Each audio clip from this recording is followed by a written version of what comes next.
Welcome back to Leveling Up, the show where I work to level up my gaming.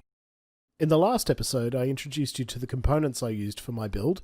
If you didn't watch that, you can find a link for it right here. Today, we're going to get down to actually building it. All the components that I used for this build went together surprisingly well. Each component comes with its own instruction manual, and it can be a bit overwhelming at first when you're sort of looking at all of these different instruction manuals for different components. However, everything does sort of have its place, and it should click together fairly easily. Motherboards in particular seem to be designed fairly generically, where everything sort of goes in the same sort of area. However, there was a specific issue I had with it, which was the front panel connectors, so the power button, the audio input and output and USB connectors were quite tricky to sort of work out exactly where they needed to go. Now, the only tools I used for this build were a screwdriver and an Allen key. I would recommend getting a magnetic screwdriver.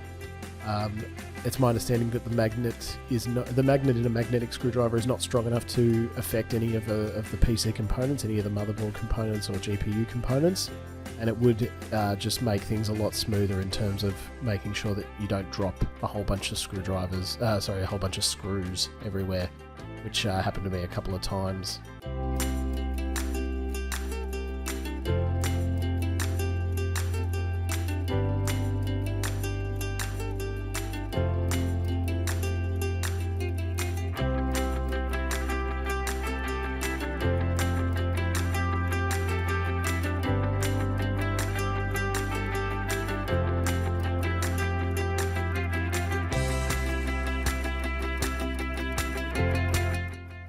One thing that became an annoyance for me fairly quickly was the issue of cable management.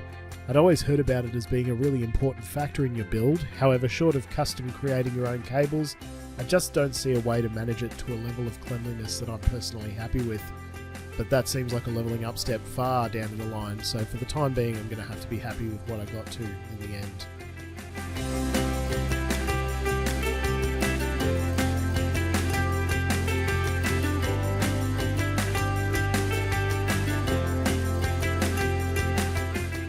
As you can see, I've taken off the other side of the tower here to try and work out where I'm supposed to secure this SSD. There wasn't an immediately obvious answer, so I ended up leaving it and coming back to it a bit later on.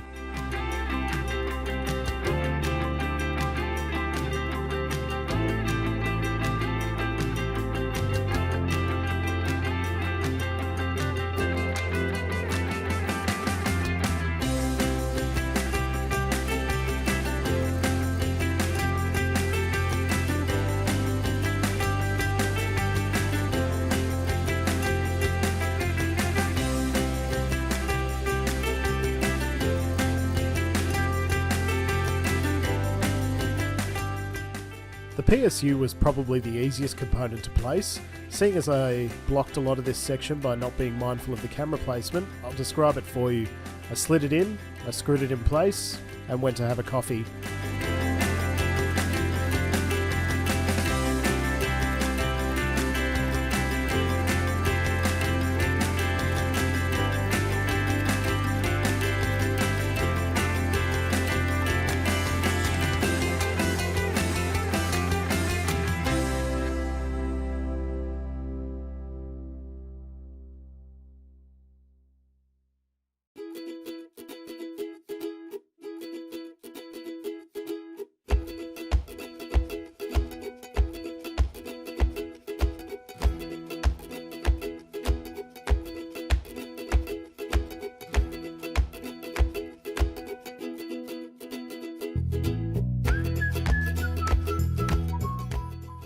So here I needed to remove some of the rear panel covers to make room for the GPU and Wi-Fi adapter.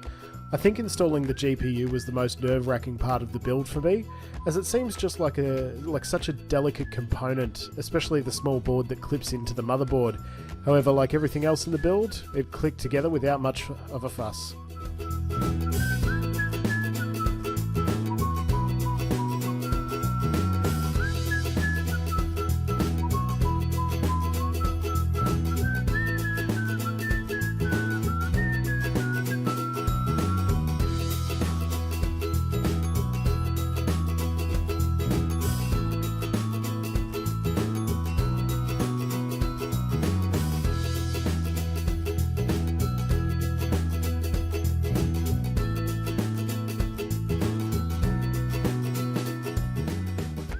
Right, so here I really encountered those issues I was mentioning before about the front panel, LED, power connectors, USB connectors. Some of them are just really complicated and they're not really labelled super well, so that was quite tricky. Okay, here's where I encountered my first issue with the build, and it actually wasn't anything to do with the computer itself. Okay, so my camera just ran out of battery, and it took me a couple of minutes to notice, so I did keep going, and I'm just going to point out quickly the parts that I've sort of looked at since, but I'm not going to go back and undo it all just to show you again. So I took the front case off, the front cover. This is just for more ease of access. I've plugged in some power cables, and I hooked up the front panel connectors down here. So the USB 3, the power switch and reset button, and the LED positive and negative. What else? Oh, I also installed the SSD. I finally worked out how to do that, since that confused me. And I think that's it. So I'm just going to keep going. Amateurs, am I right? Anyway.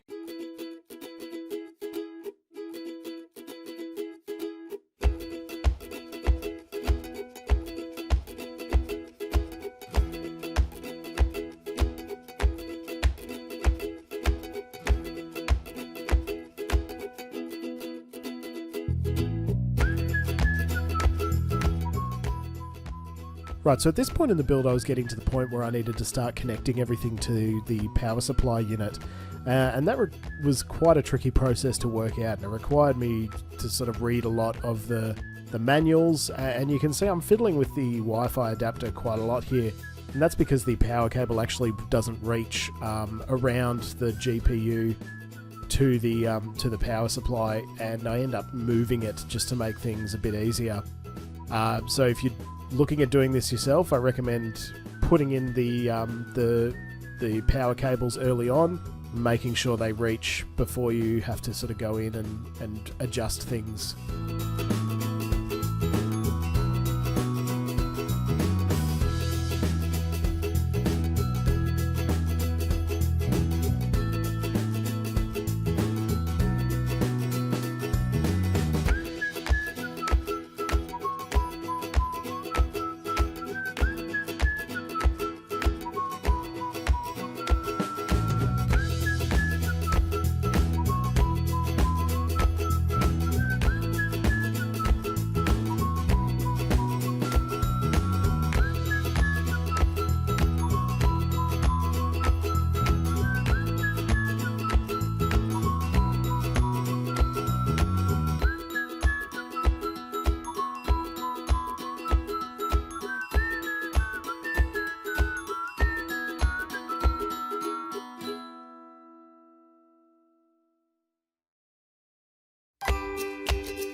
So here I am looking at fitting the all-in-one water cooling unit for the CPU, and again I was a little bit nervous about this just because water and computers freaks me out a little bit.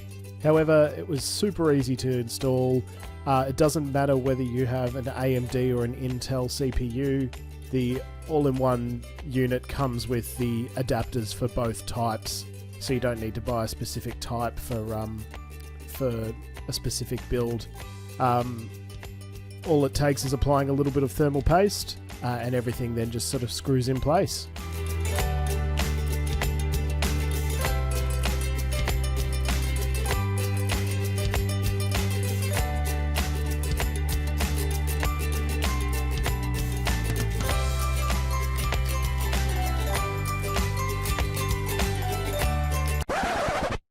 Yeah, look. Once again, I ran into some camera issues. This time, I was using my DSLR, and I just ran out of recording space. So I didn't catch me actually screwing the all-in-one unit to the CPU. But trust me, it's super easy.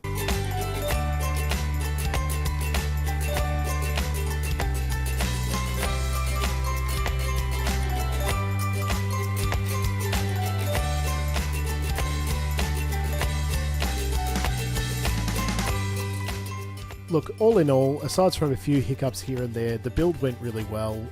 Everything, as I've mentioned before, just went together really easily and just sort of all clicked together.